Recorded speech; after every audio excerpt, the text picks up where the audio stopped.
So we're back, and it's the first deep dive that I've done in a while, and I am gonna upload this because I had people request this video, and I am going to deliver on my request. And today I was like, or on my TikTok, I was like, why do people not like Bella Thorne as much as I thought they liked Bella Thorne, right? On the video that I'm particularly talking about, there are 16,000 views on it, but only like 400 likes.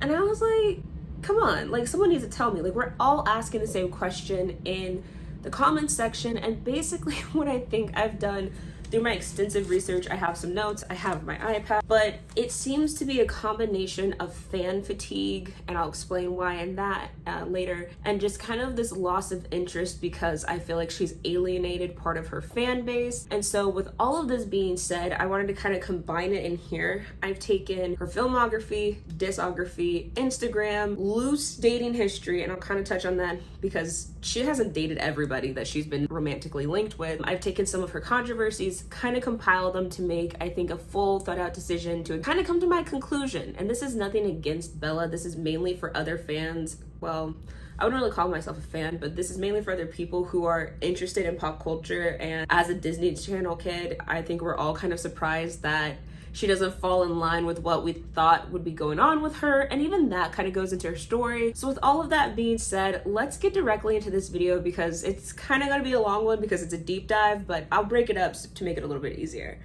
Let's go. So starting off, Bella Thorne's childhood.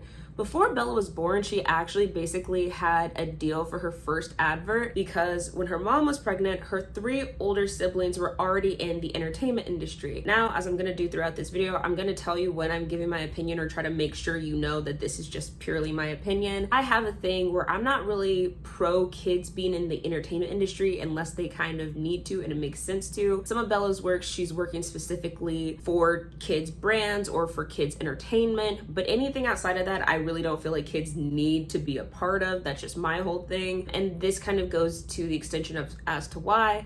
But her family is working, her older siblings are working in the entertainment industry. When her mom is approached and this agent is basically like, hey, you have these other kids, cute. If your other kid comes out cute and we like them, let's put them in an advert and we can move from there.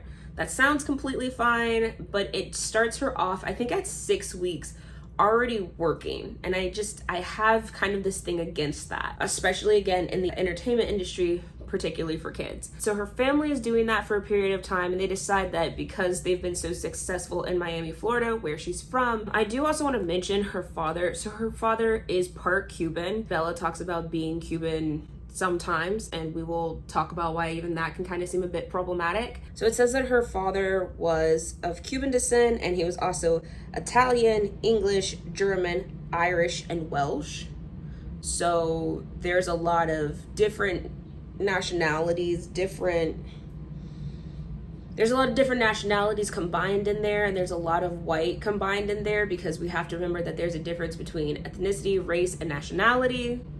So she sounds to be a lot of European, but we gotta keep moving because we gotta get to that part where all this kind of plays in. That they're going to move out to go to California and pursue acting and entertainment out there. So her mom takes the 4 kids out to Cali first, and then her dad is supposed to follow suit. So if you're not familiar with like these big cross-country moves, that's pretty regular and pretty standard. However, unfortunately, tragedy does strike and her father passes away. I believe it's a motorcycle accident that caused his death. And when this happens, it's a very traumatic event all the way around. But I think what adds to the trauma is that her family isn't able to go back out to go have a memorial service for her father because they just spent all of their money moving across the country. And if you've ever moved across the country or even sometimes down the street, moving can be extremely expensive. But flights, and again, you're getting 5 flights for the 4 kids, and her mom is just as expensive. So her mom goes back to Miami to be with her dad. At the time, she comes back from Miami and gives the photos to the kids. I believe Bella says that the photos that she got were like of the accident, and it was like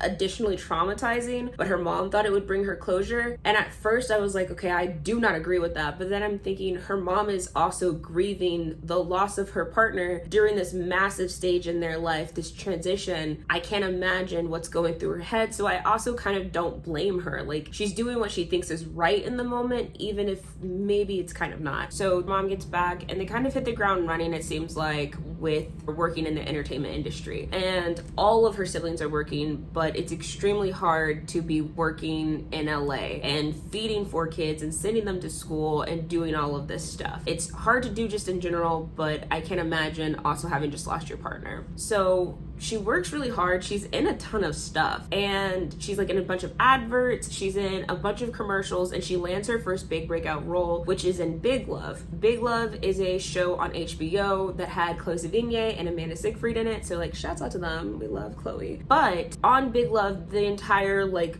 show is about a polygamist family. I think that this pressed a lot upon Bella at an early age. And again, this is just my opinion, but I think being able to be in a big family dynamic that is functional, remember, you can function under a lot of different circumstances, but nonetheless, it's a functional family where the mom has enough time for the children. If not, there are other moms available, and still having a dad present. I think that this all kind of weighs on her, maybe in a subconscious way as she gets older, or maybe she's cognizant of it. I don't know. I don't know her personally. I just want to stress that. I'm going to be mentioning that quite a bit. So she lands this show. It goes off without a hitch. She also dyes her hair red at this time, and it's just a really big show. Then she lands her role on Shake It Up as Cece Jones, and then there's Rocky Blue, who is Zendaya. Now, allegedly, there was a table read or a chemistry read where the girls flipped, and they just felt like, they being the casting directors, just felt like the roles fit a lot better with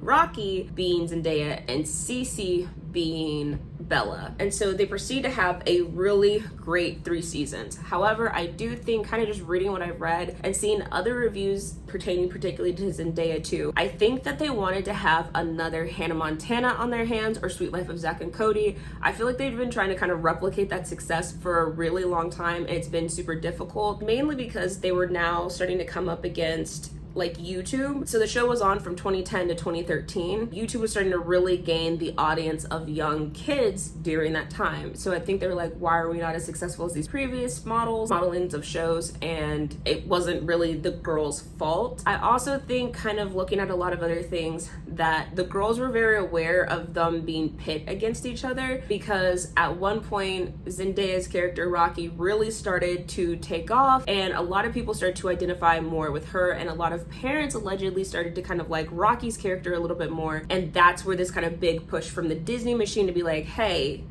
we're trying to invest in Bella, because kind of historically looking at it, who do they usually try to invest a little bit more in?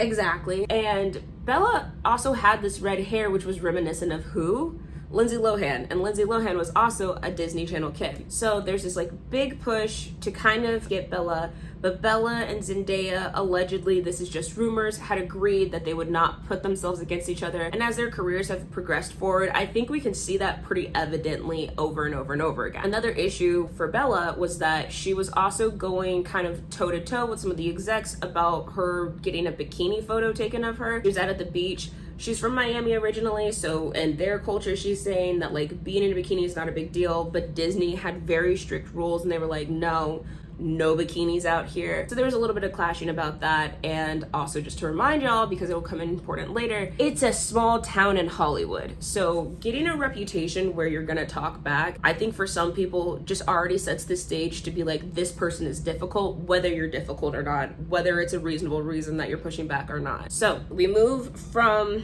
that. The show ends, I think, applicably, but again, they're really wanting to bag that Hannah Montana-esque. I think they should have let the show continue to go, because they moved into a whole different era, but how would you know that, I guess? And so Bella is still kind of sticking with Disney and her audience, most importantly at this point, but she's also trying to kind of figure out how she's going to evolve into the next version of herself. Now, one thing I don't think a lot of people have the perspective to speak on when talking about this is the race element. I think that Zendaya's family had prepared her in ways that other Black children that are in the entertainment industry, their parents prepare them for the racism that's gonna come. They prepare them in these ways that are very adult to protect themselves against this stuff. So I think just kind of looking again at some of the interviews that have been done, the way that Zendaya's talked about her family, the way that her family has gone on record in certain interviews, usually by Zendaya's side, but it seems like they really taught her like, hey, this is who you are, this is how you are gonna be, you know, your internal self, and this is how you protect yourself. Expect that racism will come, expect that unfair treatment will come, expect that there's going to be things that you don't like and agree with, but figure out how to do things right for you.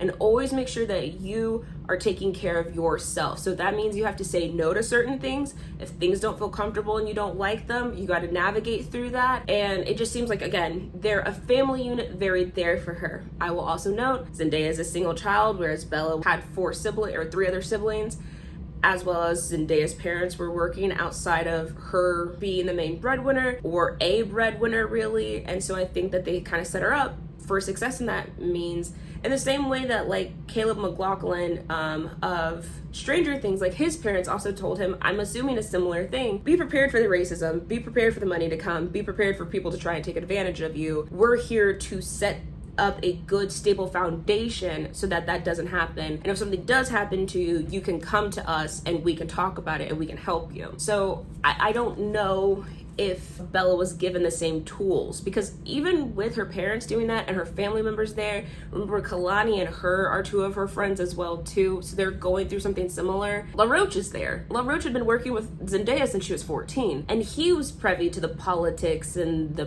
pomp and circumstance of Hollywood, where again, in a way, I don't know if Bella had the literal help, media training and publicity understanding, the same type of tools that Zendaya had. And that's kind of at this point no fault to her because she's so young. But they navigate through this time kind of trying to figure out where they're both gonna kind of go, supporting each other at different points. They're taking pictures on the red carpet. Zendaya is obviously a little bit more private, Bella's kind of a little bit more public, and that kind of starts to move us into 2015, 2016. Bella does a couple of movies and shows that are very part of her audience still. So one of them, she's doing Phineas and Ferb, she does something with Casey Undercover, she's also making commercials with candies. Most notably, she has The Duff, which kind of feels like a more teen version of a Disney Channel movie. And then she moves into 2016, which she gets into the movie Keep Watching, which I think is a horror movie, as well as Amityville Awakening. Now, I bring up her filmography because in these movies, they're horror movies. Amityville, duh. But I think that a lot of people aren't open and receptive to seeing her in horror. Horror's a really difficult genre, just the same way comedy is. It's a lot about timing and kind of pulling on things that are unexpected, and I don't think that specifically with Amityville, the editing helps her at all. A lot of people are kind of complaining that like maybe her acting isn't that good, maybe it's not gonna go outside of Disney Channel. I don't feel that way, but again, I feel like the editing was just really poor with particularly that movie, and that was a movie that a lot of people had heard of. Keep Watching, I didn't even hear about it, so I couldn't even see it. And then You Get Me was a Netflix movie that was supposed to come out that, like, again, I don't think a lot of people have heard of. It had Nash Greer in it. Shout out to Taylor Greer. I think they're married now, I'm not sure. But I follow her on Instagram. So you have kind of all of these movies that people aren't as well responding to, that she keeps participating in during this time. And this is through,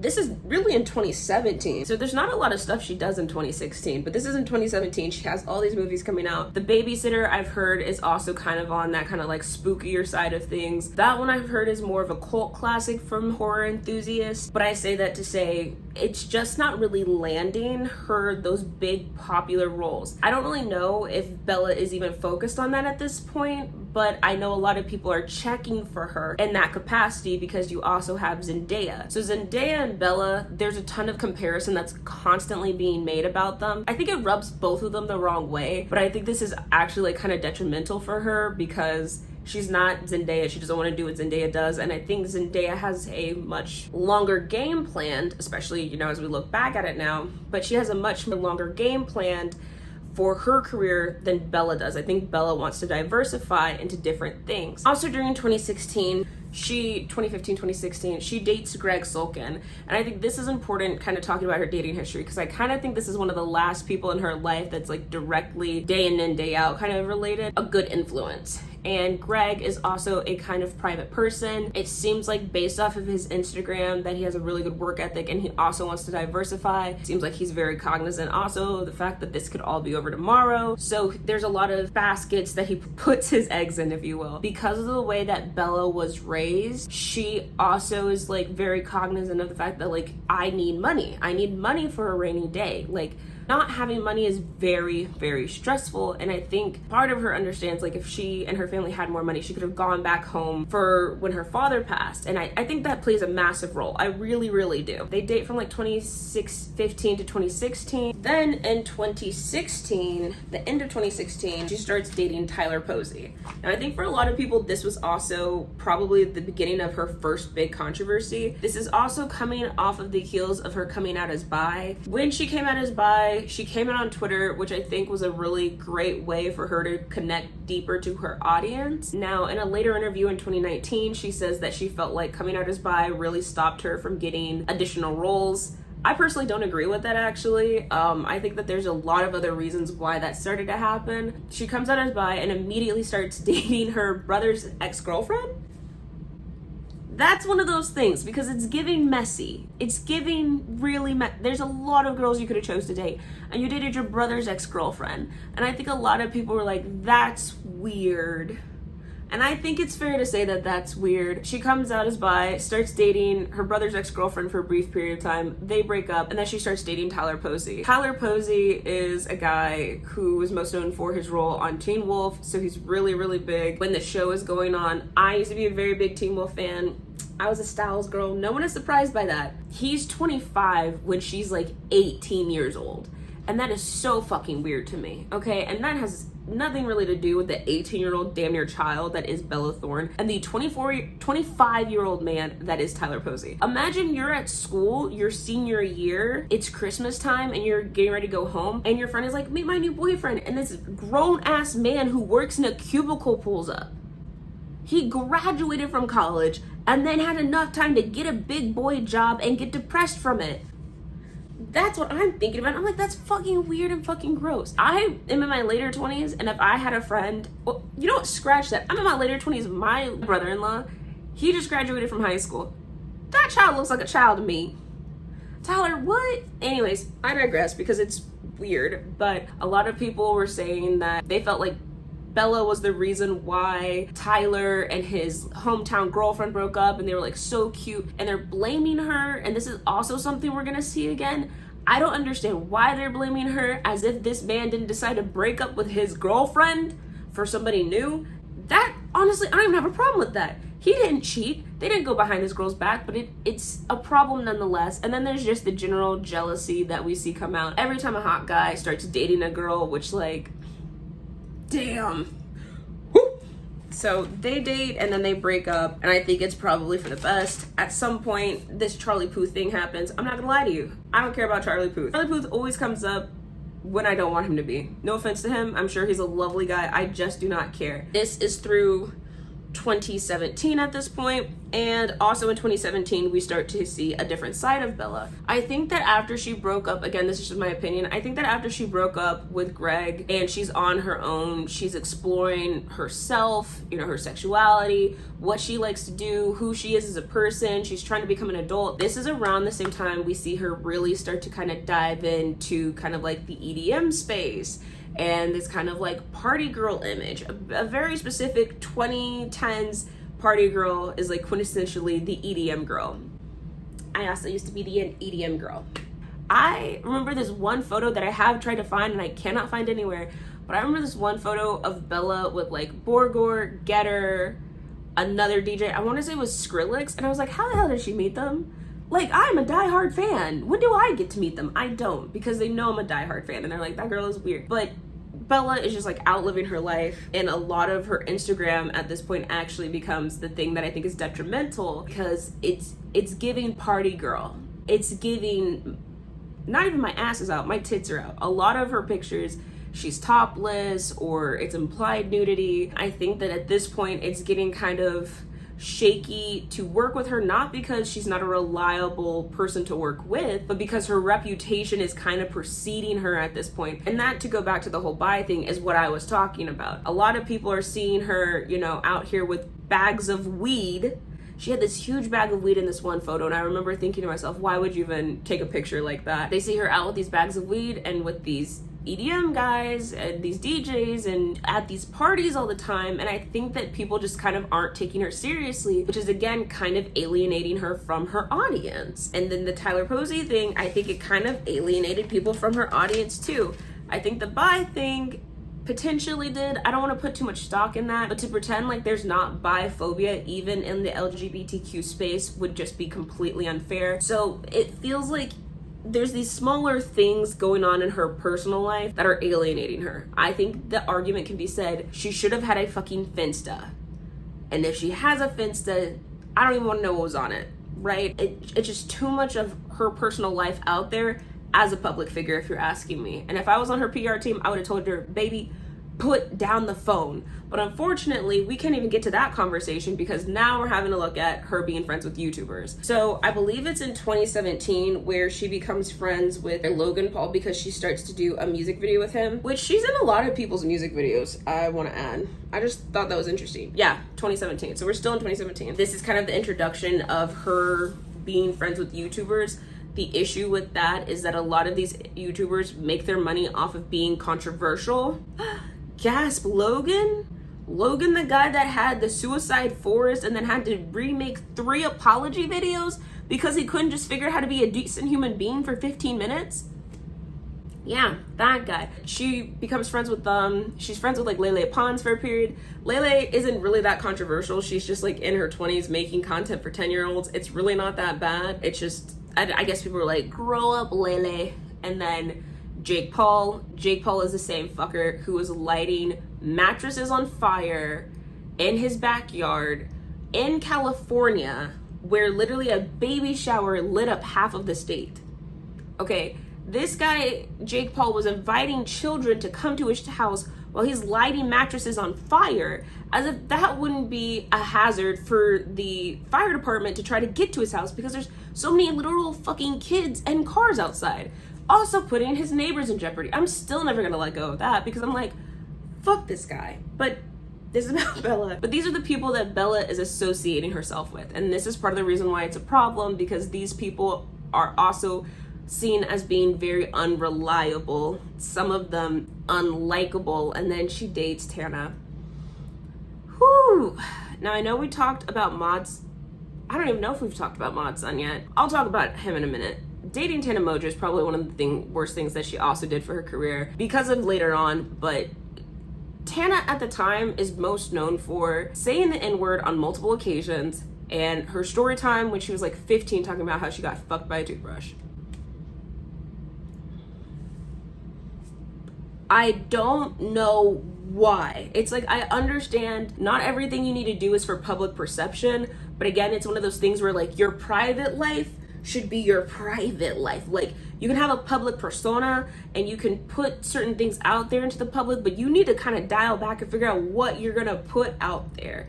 And part of me is like, I can't blame Bella because at this point she's like 18 years old, 19 years old, but it's still weird, right? And it's like, I don't know, I personally, again, don't know why you would want to associate with someone like that. I wouldn't want to do that when I was younger because like this person like a little bit crazy. So why? She starts dating, they're dating publicly. She also is dating Maud's son at this time. I actually didn't write it down because I think it's kind of gross. Maud's son is like 11 years older than Bella. So he's dating Bella when she's like 19, and Bella is dating Tana, who's like 18. This is a grown-ass man in a relationship with basically teenage girls. Maud's son is 10 years older than Bella is, and 11 years older than Tana. Still gross. So he's dating her, and they're dating, and everything is very public. I do think at one point Maud's son kind of does go on almost record saying like he's not really in a relationship with Tana because this is around the time where people are like, is Tana 18 or 17? And he's like, yeah, I'm not really in a relationship with her. I really want to be in a relationship with Bella, but like, that's it. Just so everybody knows we're all on the same page. Still weird, bro. Still weird. So she is doing a lot in 2017. She is also being linked with every guy that she's with as dating, which is kind of unfair to her. And this is where the next big controversy, which is Perez Hilton situation, comes up. So Perez Hilton is an asshole.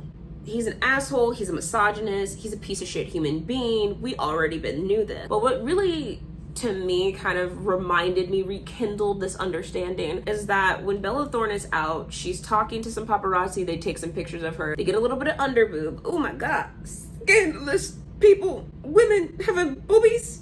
Ah! Anyway, so takes a picture of her talking. Then Perez decides to take that picture, put it on his Instagram to his millions of followers at the time, post it and say like, fill in the blank. So he's trying to slut shame a 19-year-old when this man is like 35, trying to slut shame a 19-year-old and body shame a 19-year-old. How pathetic do you have to be? The answer is very, like, bars in hell. And then here's Perez Hilton, you know, like always striving to go deeper than the worst piece of shit, you know, social media wise, because I get there's worse people out there. But I digress. He does that, but not only does he do that, post it to his social media, tag her on her boob, tasteless. He then goes on to tag people that she's currently at that point romantically linked with. And again, she stands next to a guy and she's maybe dating him. This actually happens with Little Peep, and we will touch on that momentarily too. So tags all of the people she could be potentially linked with, and then tags her peers and coworkers. Fuck this guy, right? Imagine you go outside and someone gets an unflattering picture of you, and then they tag your boss and your boyfriend and then your coworker. Fuck that guy. Speculated that she went to see Scott Disick with his family, literally with his family, with his kids and his baby mama and her family, and Kim catches them in bed together. I just really want to stress that Kim is not a badass for yelling at a then 18 or 19-year-old girl for being in bed with Scott Disick, who was in his 30s. That's not for you to yell at her and be like, you're the problem. Scott's the problem. And even since season 1 of their new reboot, Scott's been the problem. Y'all are delusional. I mean that from the bottom of my heart. Y'all should have been yelling at Scott. Why'd you fly this girl out here? She's a child damn near. She is closer in age to your kids than to you. But of course, we're not going to talk about that. It's just easier to hate women. All of that stuff is going on in 2017 when she's 19. It's very chaotic. There's some other drama. Bella also does the kind of infamous GQ cover where she's still, again, 19. And on the cover, she's in a bathtub, which, like, okay, that's fine. But it's like talking about Bella growing up and moving up in the world and like what she's doing. And the photo shoot proceeds to get very sexual. And it's like, why is everything Bella does so sexual? There's her in lingerie, her topless in lingerie, and there's like this one photo. I just remember thinking, this is not a good look. Like, point blank, period, bar none. You're 19 years old. This feeds into the weird perverts and pedophiles that have been waiting for her to turn 18 because magically she's just so legal or whatever. And I feel like this is another moment where you're absolutely separating yourself from, yes, the Disney image, but from also your audience. Like, this is part of the reason why the kids that were growing up with you can't really look to you anymore, because their parents don't want them to be like you. That's not like an insult necessarily, but this is just like being very cognizant of who your audience is and like who's buying your stuff, who's going out to the movies, who's supporting you at this time. And I feel like this is like another really big situation because it's not being tastefully done, in my opinion. I feel like there's this really big push to be like, I'm an adult, but it's like you're a kid trying to come off as an adult, and part of that is relying on this idea of sex. Now, I think I mentioned it earlier, but I did rely on some blind items, and in one of the blind items, it's speculated that there was a possibility of foul play and potentially abuse when she was younger. I want to say that if that is the case, it's more understandable, but it's really sad that it kind of manifested in this particular way because it's separating her from her audience and making people not as interested or just blatantly against it. And in 2018 is when we start to get the introduction into Filthy Things, which is her record label that I believe she has with Danny, her sister. Now, the important thing about Danny and the music at this point is that it kind of seemed to me that she is kind of funding part of this bill, right? I know Danny has worked in her own right. It's already been discussed. I don't believe she's working the same amount as Bella is, but they're working together. I do think Danny actually has a lot of progression in her career, so congrats to her, because at first I really wasn't feeling it, but I'm not a music critic, so take it what it is. Bella has her music, and a lot of her music is just really raunchy. It's kind of like for shock value's sake. It's really just not the best of looks as we go into like 2018. This is kind of during the Bitch I'm Bella Thorne era. It comes after, looking at my notes again, 2017, where she's friends with Tana Mojo, who puts out Hugh Hefner. The song is actually a little bit good. I'm not gonna hold you. I'm not gonna lie. Broken clock is right twice a day. I think she sees also like the success and the money that comes flocking to a lot of these YouTubers. It feels very untethered to anything, but again, a lot of these YouTubers are getting it through being controversial. And her mainstay job, which is I think the one that probably holds the most longevity, acting, I think it's kind of taking a back seat right now. So she has Bitch I'm Bella Thorne. She's in Mod Son's music video, which if I remember correctly, Mod Son is either a Nepo baby or he just comes from a wealthy family, and it's like, he wouldn't be popular without Bella. That's really what I'm thinking. He wouldn't be popular. We wouldn't even know this guy exists without Bella. So like, he's using her. I mean, they could definitely be in a relationship that's very loving, but it feels like he's using her, especially when they break up. And then she's also in the movie Assassination Nation. I think she's kind of briefly in it, so she doesn't even have like a really big role. Maud Apatow was in it though too. But again, Maud Apatow just walked the Met Gala this past May, and Bella didn't. So again, and she's in Midnight Sun, which is a movie that came out with Amandla. I believe it's Amandla. She had a movie that came out earlier that was similar to this movie, and it performed better in the box office. I don't know. I think it was like one of those things where these movies were just too similar and people were like, we're gonna see this one instead. She's putting out a ton of music. The music just isn't that good. There's this one song in particular that I think has probably some of the most views for her music, but it's also, again, based in controversy, called Pussy Mine. The music video is labeled the official sex tape. This is all controversial. It's giving promiscuous. It's giving look at me in like kind of the worst way possible. Again, if I was on her PR team, I don't know if I would be on it at this point, especially if I've been with her for a while, but it doesn't create a good look for her. She's also doing a music video with a guy, Lil Phag, which sounds like little.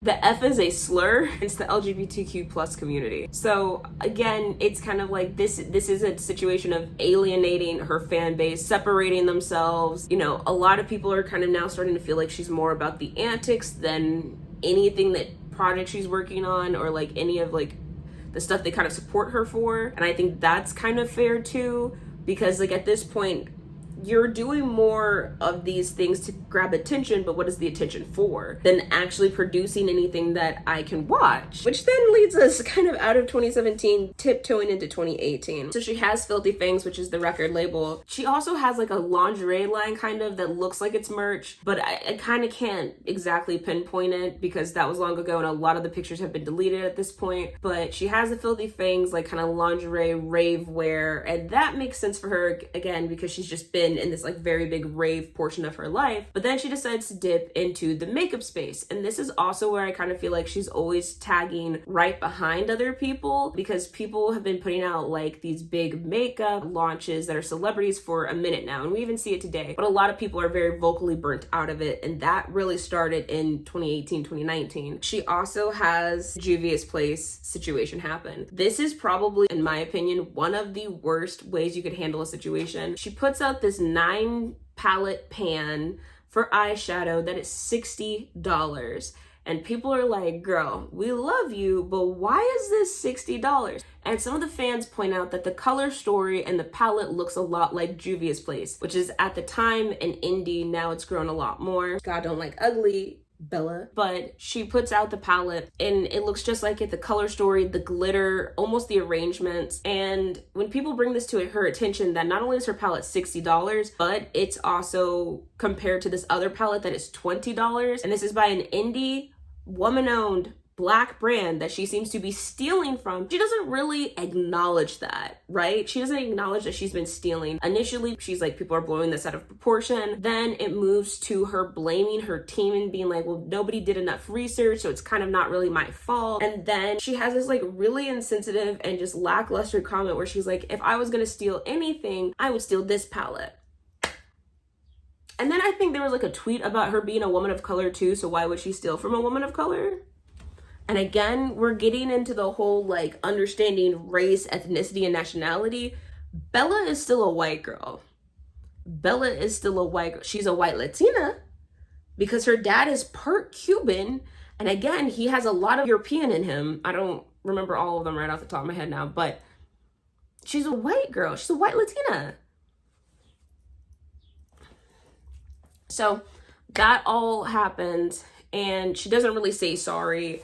But people continue to call her out. Even when I looked at one of the pictures on Filthy Things recently, I think there's a post from like a month or two ago where like, wow, why does this palette look so much like Juvia's Place? Because it was stolen. And then she never really takes responsibility for it, but she stopped selling the palettes. Jeffree Star had a weed palette that came out, or like a green palette, and she even copied that. So like nothing really feels original. And again, this is another antic feeling moment. This is another separation moment. This is where people, again, I think are starting to feel tired of her. Then we also get to another big controversy in 2018 where she leaks her own nudes. Now, I haven't seen those and I'm not gonna look those up, but apparently someone was being like an extortionist, saying that they were gonna leak her nudes unless they had paid her or had done something for them. She had done something for them and she decides to leak them herself. This actually reminds me a lot of Nikki Tutorials and how Nikki Tutorials had made the YouTube video coming out as trans, even though she didn't want to because someone was going to leak her information. And in that situation, it was handled absolutely the right way, but I feel like Bella deciding to leak her own nudes wasn't. It's one thing to say, I'm being extorted. I did take these private pictures between me and my partner, or I guess partners since she was in a polyamorous relationship.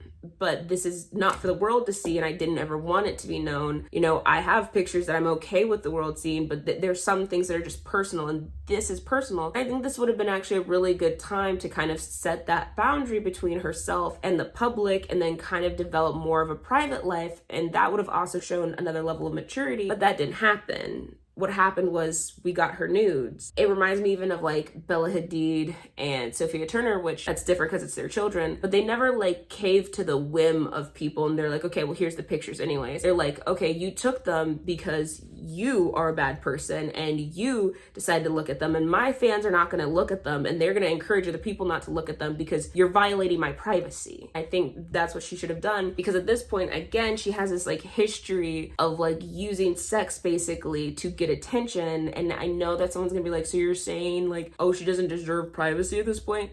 She still does, but it gives boy crying wolf. And that's unfortunate because that's not fair, because it's still her privacy. She shouldn't have had to feel like she was in a position where she needed to do this, but she shouldn't have put her nudes out in this situation either. That's another problem. So all of this happens and we're still not seeing major movies. And again, the comparison between Zendaya and Bella are being brought up. Her IMDb, like in 2018, we see some stuff, but not anything super notable. We get one more movie, I Still See You, which is actually like, I've seen the trailers and I think I saw part of it, but I fell asleep. That's not on her. That was just like on me. I watched it during 2020 and it's good, but it's still not like these box office hits or these big TV shows or Netflix deals or anything like this. And in comparison to Zendaya, which, you know, we gotta call it like it is, I think a lot of people are kind of looking at it and like, she's not even the traditional kind of messy Disney star who stays in the public light and then like kind of has this seesaw event of getting better and then kind of going off the rails like Demi Lovato, or kind of having a resurgence of her career like Miley. You don't see her even pivoting in different directions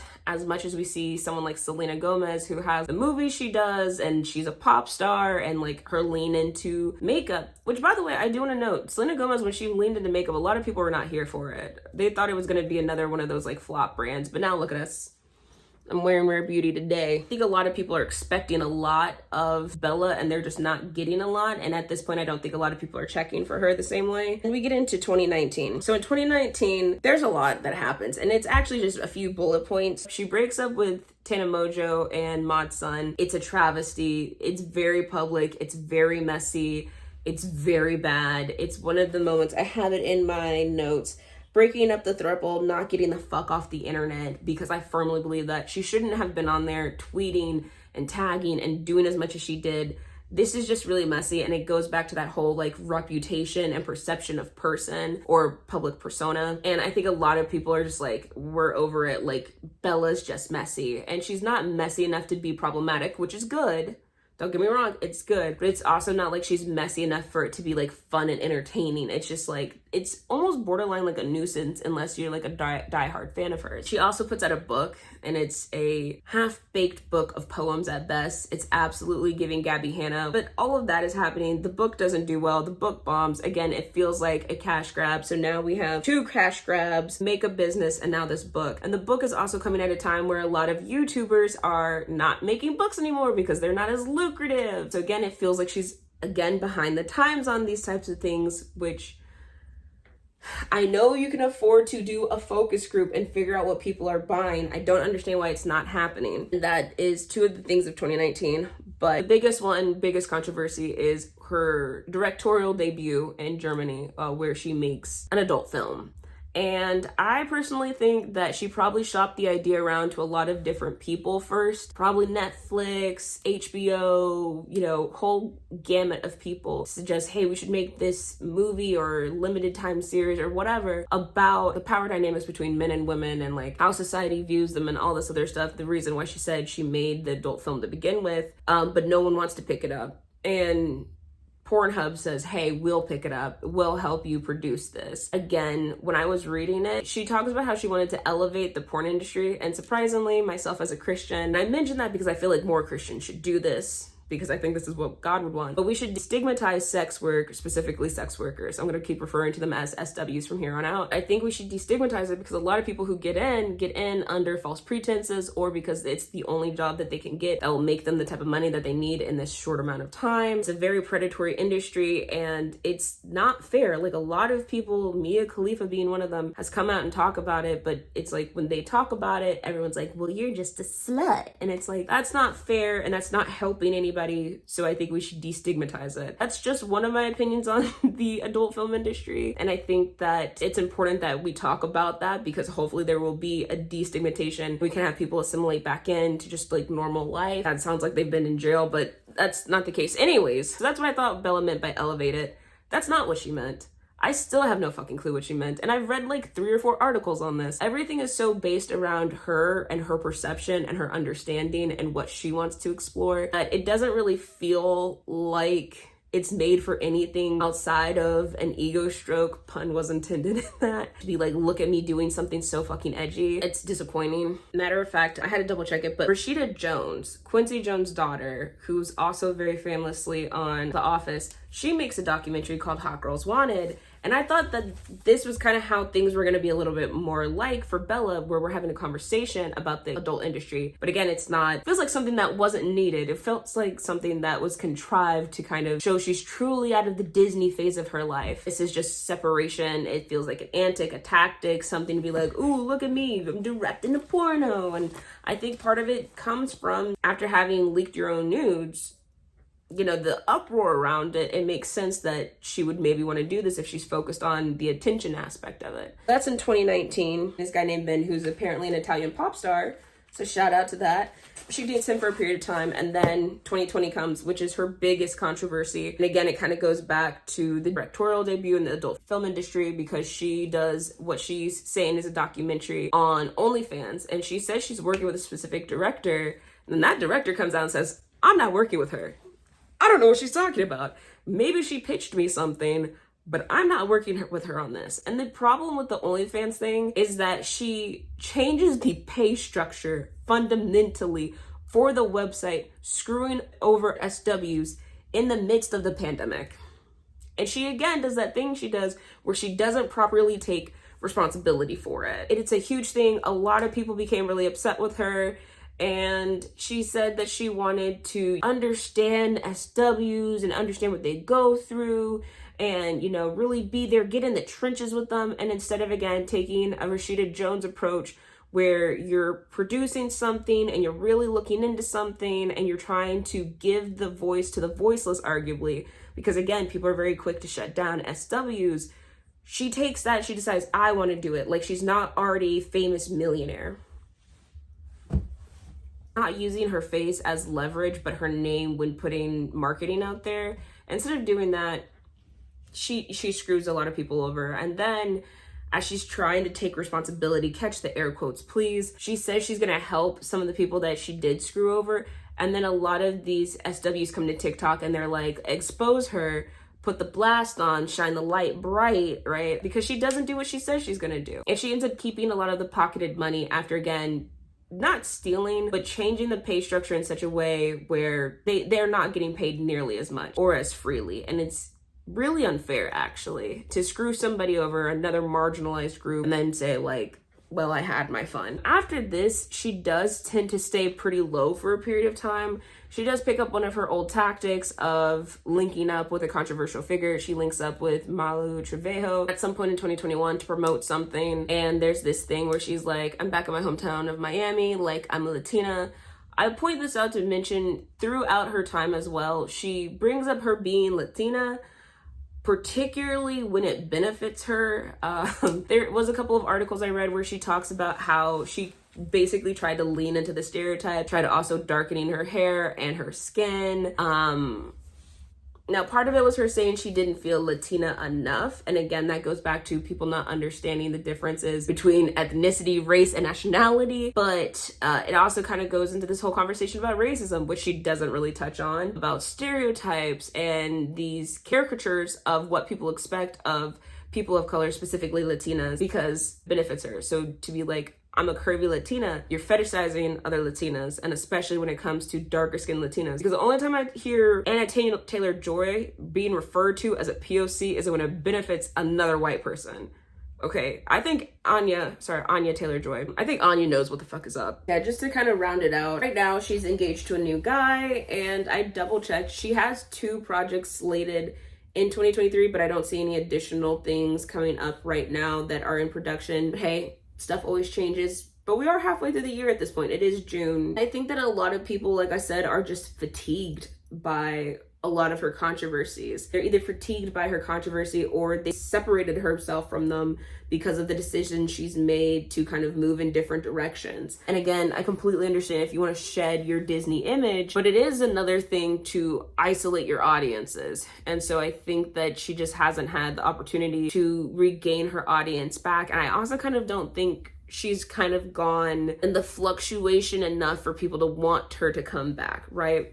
I think when looking at other people, and I'm thinking specifically of like Miley Cyrus and Demi Lovato, like you kind of want to build them up again to kind of tear them down, which is really fucked up and it's misogynistic and all those things. But then I think about Coco Jones too, who kind of has like an underdog story because she also was a Disney Channel kid. And I think of China McClain, who kind of underdog story, kind of not, because she's on a really popular TV show even right now, but it's like they've stayed with their audience, they've grown with their audience, and people continue to tune into them because of the relationship they feel to the nostalgia of their characters from Disney. And I'm talking about all 4 girls, but also to the people that they've grown into. But for Bella, a lot of people don't feel like they've grown into anything with her. So yeah, ultimately, that is the rundown of why I think people are not checking for Bella Thorne the same, why some people don't like Bella Thorne, all of that. I feel like this was a really deep dive. If you like these things, let me know. I have one about Shia LaBeouf, and I could always post that because I've had it sitting on my computer for a while now. But that's it. That is the deep dive. I hope you guys enjoyed. I will see you guys later. Bye.